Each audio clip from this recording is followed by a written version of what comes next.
included in that as well, because it's a resource for HR and management. And when you form the group, as all groups, usually they will come forward and they'll begin to get involved. And allies in all groups, not just LGBT, is important. So I, as a white woman, going to a people of color group would be important. A man going to a woman's group. Those are important ways that allies build, and you begin to understand diversity across the entire company.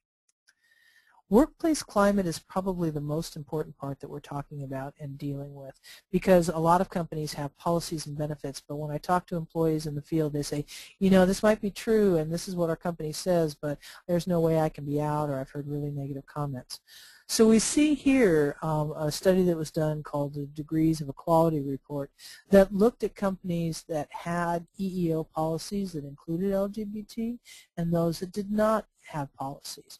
And we see an incredible 76% of companies that did not include LGBT still heard comments in the workplace about minority groups, and 74% would hear anti-LGBT comments. Now the number gets a little bit better if they had a policy. The red line there indicates that they hear 57% about minority groups and 55 about LGBT comments.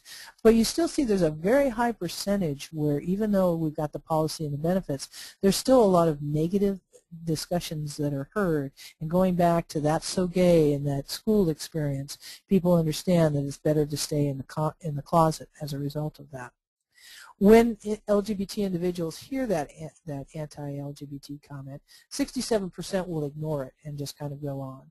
35% will confront the person. 9% talk to their supervisor, and 5% talk to HR, because the comments we get back a lot of time is HR is the last to know.